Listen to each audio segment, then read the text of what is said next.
You're listening to The Hikam with Shaykh Zahir Bacchus of the Lotri Foundation.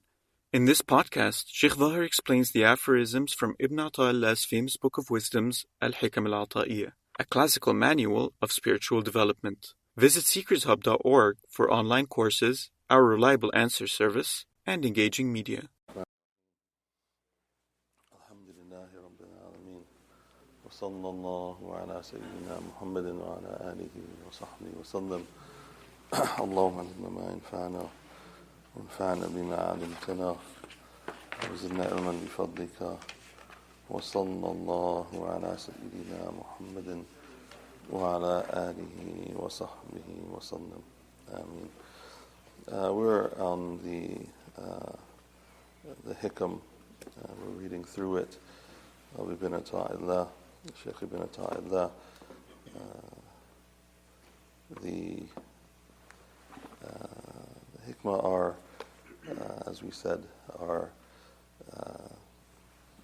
their statements of wisdoms of someone who has treaded the path going closer to Allah subhanahu wa ta'ala, treading the straight path, Sirat al-Mustaqim. You have things in the path that comes as obstacles to you, and some of those things that come to you of obstacles could be things that are clear to the believers. It could be very clear to the believers, the obstacles that come, the fitna that comes to one, the thoughts that may come to one of doing wrong, or the things that come to you that may inhibit you from proceeding or stopping in your path or swerving from the path. Some of those things are very apparent. Some of the things are very apparent, like things that are haram are apparent, cheating, lying, going after a piece of the dunya or a facet of the dunya that is just simply for dunya's sake. There's no akhirah sake for it. It's just dunyawi. It's just a need, or not a need. It's from the hawa, from the caprices, from the desirable part that everyone has. That's why the Prophet ﷺ, he says, whoever's hawa is in conformity with him, with his practice, then they are on the straight path. So those things are apparent that can lead one or be a fitna to one or can mislead you. The things that are clear, that we know that are unlawful things. We know there are certain things that are unlawful. We know that. Staring at things that we should not stare at, staring at the opposite sex is unlawful. We know that. The first glance is halal. Keeping the gaze then is not halal. It's unlawful. We know those things. What about, can things other than what we perceive as being bad or what we know as being bad, can they also be a obstacle to your path to Allah subhanahu wa ta'ala? Can it be an obstacle to closeness? Things that you do that are good, or the perception of it is good. Can it also lead you off of the path? Can it lead you off the path? That's what he addresses. That's what Shaykh ibn Ata'illah Iskandari, he addresses in this particular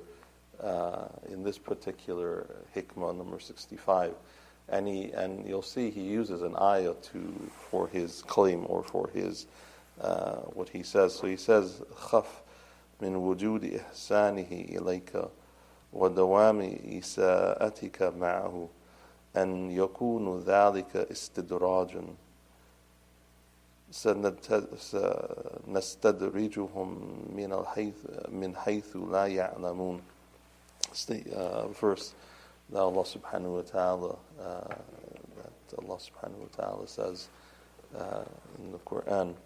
So he says, Ibn Ata'illah, rahmatullahi alayhi, he says, fear from the presence of your goodness, of His goodness, fear from the presence of His goodness, of Allah's goodness towards you, fear from the presence of Allah's goodness towards you, despite despite your continuous misbehavior with Him, despite your continuous misbehavior, your isa'aka, you're doing wrong, or you're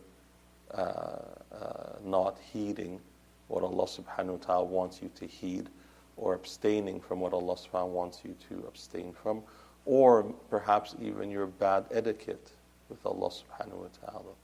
So fear from the presence of His goodness towards you, despite you're continually misbehaving towards Him, fear that it be a way of gradually misleading you. And يكون ذلك استدراجا, that it can be a way of misleading you. How? And then he says, the ayah of Allah subhanahu wa ta'ala, we shall gradually lead them to destruction from whence they perceive not. حيث لا يعلمون. Is what Allah subhanahu wa ta'ala says. سنستدرجهم من حيث لا يعلمون. We shall gradually lead them to their destruction. Gradually lead them to their destruction, in which they will not even perceive. حيث لا يعلمون. In which they don't see it. They don't see it. Someone who is involved in sin, someone who is sinning, and they continually sin, they themselves will know that there is adhab. We're talking about believers. They know that there's adhab. They know that they will face the fire. They know that they will be punished, and they make istighfar. They'll make istighfar, and they'll pray to Allah subhanahu wa ta'ala for istighfar, and they'll continue to pray to Allah subhanahu wa ta'ala for strength, and they'll continue to pray to Allah subhanahu wa ta'ala for having the strength to abstain continually. Those who are embedded in sin, they know it's wrong, they do.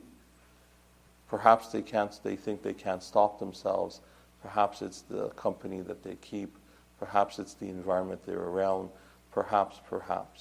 But they know. They know what they're doing is wrong. And they make istighfar for it. Or they continue doing the wrong, even though they know that, and they hope that one day they'll take themselves out of it. They know. There are mu'mineen like this. They know what they're doing is wrong, and they hopefully one day Allah subhanahu wa ta'ala corrects them. This is very clear to those believers. Shaykh Ibn Ata'illah addresses another type of believer. What type of believer is he addressing? The type of believer who has mistakes. He makes mistakes. She makes mistakes. They make mistakes. And it's a continually mistake. It may be minor mistakes. It may be minor things that they do. Their tongue may speak ill. Their tongue may speak ill. They may have a point of adab that is wrong, that is not correct. They may misbehave in terms of Allah subhanahu wa ta'ala towards someone. They may not fulfill the haqq, the right that someone has upon them. They may not fulfill it. But it's countered in their eyes by a continuation of Allah's goodness towards them. Allah is kind towards them. Allah is generous towards them. Allah gives them rizq. Allah subhanahu wa ta'ala flows His mercy on them. Allah subhanahu wa ta'ala is gentle with them. He has lutf towards them. And the goodness keeps coming. The presence of goodness, it comes. The presence of Allah subhanahu wa ta'ala, goodness comes. Shaykh Ibn Ata'illah, he says, fear what? What should you fear? You should fear that goodness that's coming towards you, that what is coming towards you, coupled with the fact that you are misbehaving, is his word, that you are doing some wrong, coupled with the fact that you're doing wrong. Fear that this is a way of misleading you, that it's misleading you. That's what you should fear. Fear that the good works, that the goodness that's coming from Allah subhanahu wa ta'ala to you, His rizq, the rizq that's coming, the provision that's coming, the goodness that's coming in all forms, whatever that goodness is, all forms, the promotion at work, whatever, the increase in salary, whatever is coming, all the goodness that's coming to you, the goodness that's coming, His inspiring you to pray more, His inspiring you to wake up earlier and pray tahajjud, His inspiring you to attend salah in the masjid. Allah subhanahu inspire, all that comes from Allah subhanahu. It doesn't come from you, it comes from Allah. You're just actors in it. He's inspiring you to seek more knowledge. He's inspiring you to memorize more. He's inspiring you to whatever that is, whatever goodness that is. Fear, if you are continually not, or you have a lack of doing something, or you are sinning, even if it's a minor sin, or you're not on the path of correcting yourself, or you're thinking wrong of people, or you have broken ties of family relationships with people, you've severed bonds, and you're not willing to rectify it, but you continue in it. But the overwhelming goodness that's coming keeps you away from that correction, keeps you away from looking at yourself, keeps you away from having introspection, keeps you away from examining the wrong, or examining how you could be better. Keeps you away from all of that. You should fear that the goodness that you are upon is a way of you being misled. It's a way of you being misled. That's what you should fear.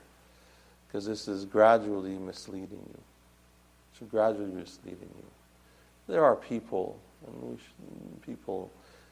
perhaps you know people, there are people that do a lot of good works.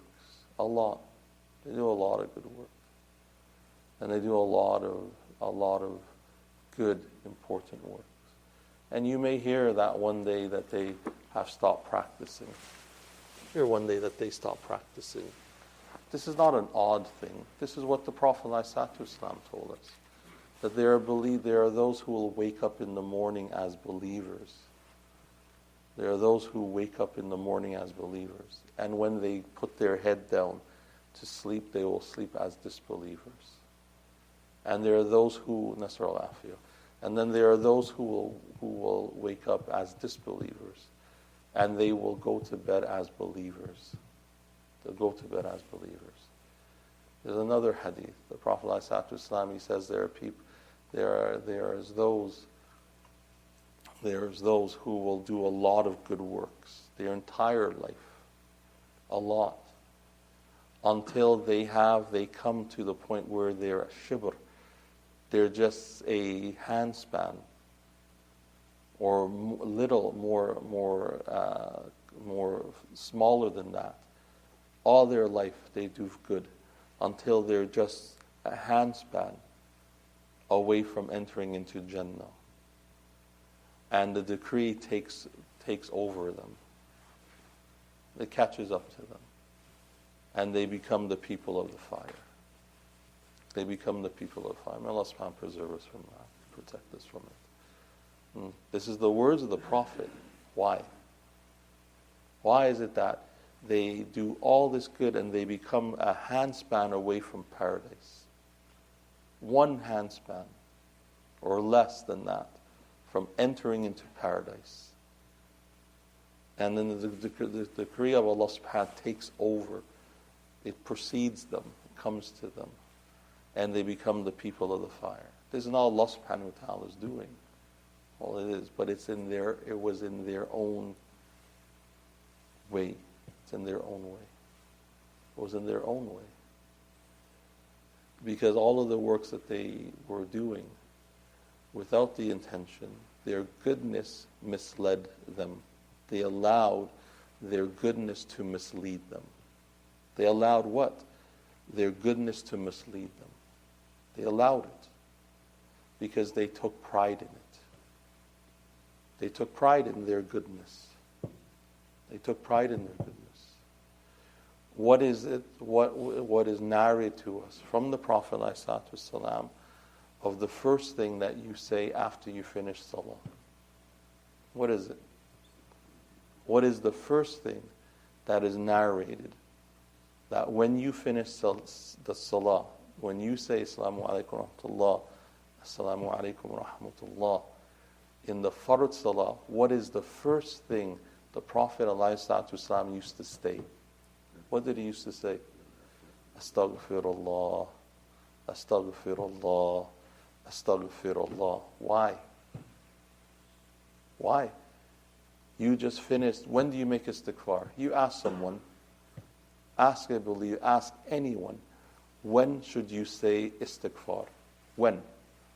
When should you make istighfar? When should the believer make istighfar? They'll tell you. What would they say to you? What would they say? They will say you make istighfar after committing a sin. That's what they'll say. It's not wrong, it's correct. When you make a mistake, when you sin, you say astaghfirullah. We teach our children this. We teach children this. When you say something wrong, astaghfirullah. Have you committed a sin by praying? No. It is the most worthiest, the first thing you're going to be asked about. It is one of the worthiest, it's one of the things that you do. In the salah, tanal fashai wa munkar, the salah, it prevents you from falling into sin. Munkar, fasha, things that are disgusting and vile. That's the salah. That's the salah. The Prophet ﷺ used to make istighfar the first thing he did afterwards. Why? So that A, it corrects the deficiency of the salah. B, it disables the shaitan from coming and stealing your salah. It disables the shaitan from stealing your salah. How does shaitan steal your salah? These are all narrated. How does shaitan steal your salah? How would he steal your salah? He will steal your salah by you thinking that now that you prayed, you're better than someone else. You're better than those who don't pray. Or you prayed better than the person beside you. You don't know. You don't know. Because as we said yesterday, it's about the heart. The heart is what Allah subhanahu wa ta'ala will look at. As the Prophet ﷺ said, you don't know. You don't know. And so if you think, how does the shaitan steal your salah? By you thinking, by putting in your head that you have prayed better than someone else. Have you? Really? Have you? Have you, when you said Alhamdulillah, did you realize what that meant? When you said At-Tahiyyatu Lillahi, did you realize what that meant? Was-salawatu wat-tayyibatu, did you realize what that meant? When you said Allahumma salli ala Muhammad, did you realize what that meant? How is your salah better? So fear what? Fear that the goodness that Allah subhanahu wa ta'ala sends to you, the continuation of that goodness, despite you being continually misbehaving or not doing well or falling into minor sins. Fear that that continuation of goodness is Allah's way of misleading you, is that it's a way of gradually misleading you. As Allah subhanahu wa ta'ala says, سَنَسْتَدْرِجُهُمْ مِنْ حَيْثُ لَا يَعْلَمُونَ, that we will gradually lead them to their destruction from whence they perceive it not, from where they do not perceive it, which they don't know. Allah subhanahu wa ta'ala is the guider. Allah subhanahu wa ta'ala is the one who guides. And Allah subhanahu wa ta'ala who wants us to seek forgiveness. It's Allah subhanahu wa ta'ala who wants us to challenge ourselves to always work towards becoming better people. It's Allah subhanahu wa ta'ala who wants the believers to be, it's Allah subhanahu wa ta'ala who wants the believers to always seek betterment for themselves, for their relationship with Allah subhanahu wa ta'ala. And it's Allah subhanahu wa ta'ala who wants us to ask Him, that Allah subhanahu wa ta'ala wants us to ask Him for betterment. Some of the scholars have said among the signs of being gradually misled is continuously disobeying, but being diluted by the continued ease and regarding the delay in punishment as a proof that one has reached Allah. What they said, some of the great scholars in the past. Among the signs of being gradually misled is what? It's a continuously disobeying, but being deluded by the continued ease, that you continue to have ease. And regarding the delay in punishment, and Allah subhanahu wa ta'ala does not punish you, as a proof that one has reached Allah, that one has come to Allah, that one has awoken to Allah subhanahu wa ta'ala, that one has come to become better. But yet, you disobey Him. And that disobedience, and that you disobey Him, but there's still a lot of ease that come to you. There's no hardship, there's ease, and there's the mercy of Allah that continually come. And so you think that you are fine. And you think that this is good. That there's no need to work on yourself. There's no need to continue to work.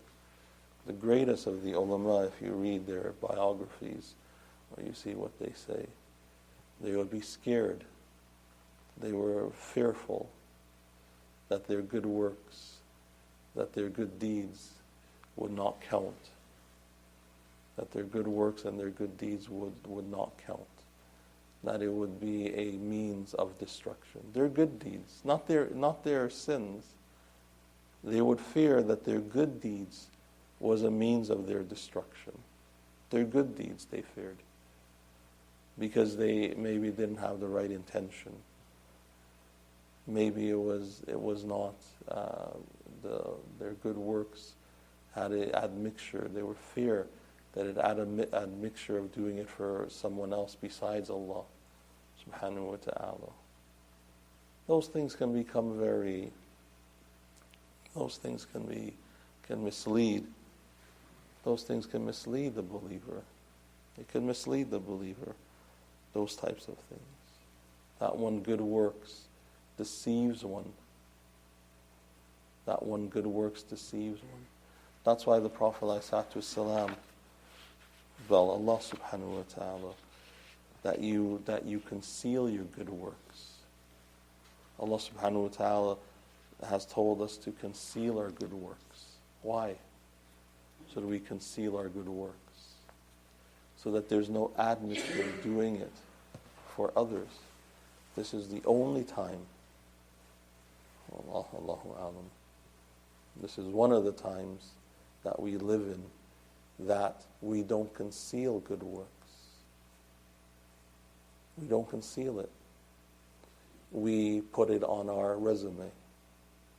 I work for this, I do this, I helped in this charity, I'm the head of this charity, I'm on this board, I'm on this council, I'm doing this, I'm doing that, I represent this, I represent that, I attended this conference, I have this degree, I have that degree, I have this authorization, I have that authorization, I have this, I have that.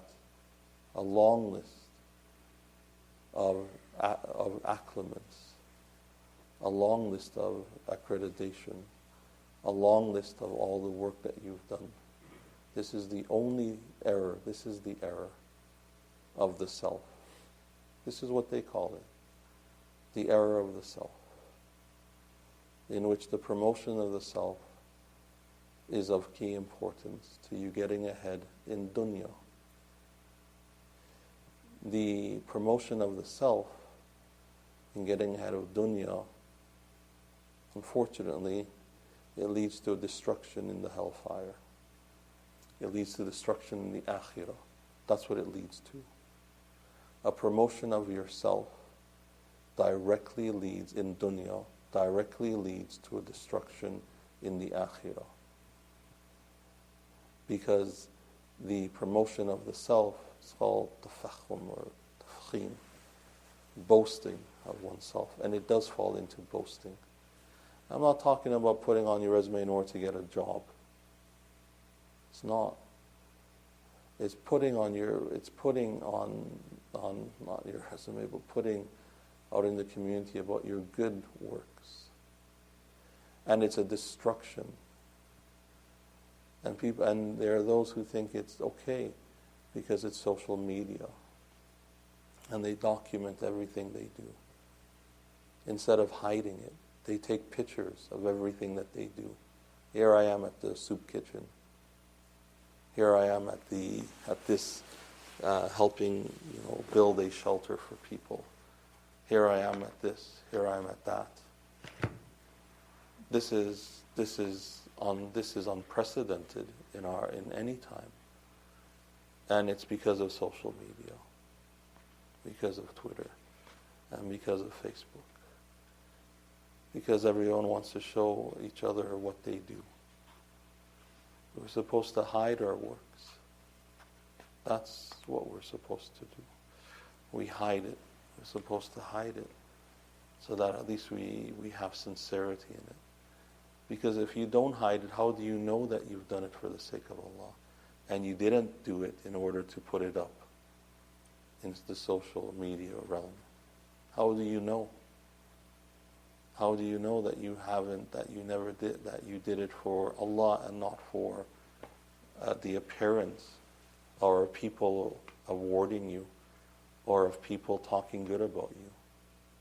How do you know? We live in a time of the self and the promotion of the self. And it is the complete opposite, because we can be easily misled. And it's a way of Allah subhanahu wa ta'ala misleading one. The way of Allah subhanahu wa ta'ala misleading one. Keep what you do it to yourself. The reward is with Allah. An award in this world is worth nothing to a reward from Allah subhanahu wa ta'ala. An award in this world is absolutely worth nothing compared to the reward with Allah subhanahu wa ta'ala in the next world. It's nothing. It's not close. It's unmatchable. It's not even close. Not even close to anything in this world, the reward of Allah subhanahu wa ta'ala. So why seek it?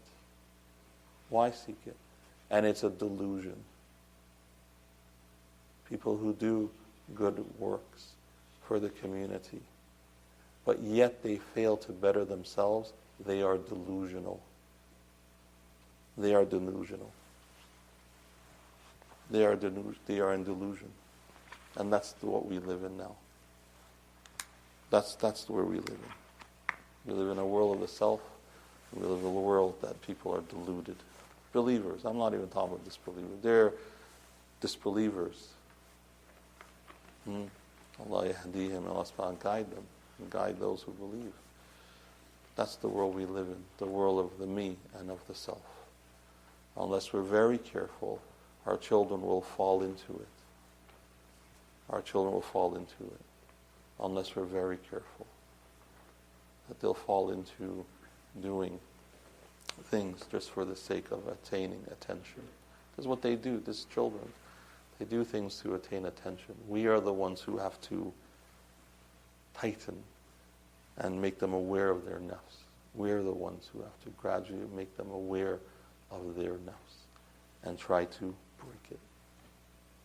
We have to try to help them to break their nafs so that that this world does not delude them, so that things do not delude them, or the way of society does not delude them.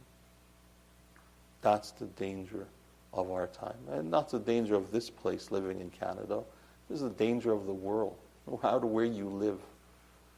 That's the danger, because social media is everywhere. From the Toronto to the village in India, it's everywhere. Or the village in Guyana, it's everywhere. Social media is everywhere. The promotion of self is everywhere. It's everywhere. So we have to be careful. We have to be careful of it. May Allah subhanahu wa ta'ala help us and guide us, forgive us, have mercy upon us. Forgive our elders, our parents, give them good health and long life. May Allah subhanahu wa ta'ala guide all of us, forgive all of us, protect our children, keep on the straight path. May Allah subhanahu wa ta'ala make them from amongst the inhabitants of Jannah. May Allah subhanahu wa ta'ala preserve and protect all of our brothers and our sisters faced with difficulties. May Allah subhanahu wa ta'ala preserve them, protect them, preserve and protect them, feed them, clothe them, protect them against those who cause oppression to them. May Allah subhanahu wa ta'ala turn the oppression of the oppressors against themselves. May Allah subhanahu wa ta'ala, those who are sick, may Allah subhanahu wa ta'ala heal them and cure them. Those who are passed away, may Allah subhanahu wa ta'ala grant them His mercies, maghfirah and His shade. On that day when there's no shade except His, may Allah subhanahu wa ta'ala protect us and provide for us and forgive us and cause us not to be in states of delusion. May Allah subhanahu wa ta'ala make our homes amongst the homes of the believers and make our last words our best words. Subhanaka wa hamdik, shadu an la ilaha illa ant, astaghfiruka wa atubu ilayk, wa sallallahu ala sayyidina Muhammadin wa ala alihi. Thank you for listening to The Hikam with Shaykh Zahir Bacchus. Help Seekers Hub spread the light of guidance to millions around the world by supporting us through monthly donations by going to seekershub.org/donate. Your donations are tax deductible in the US and Canada.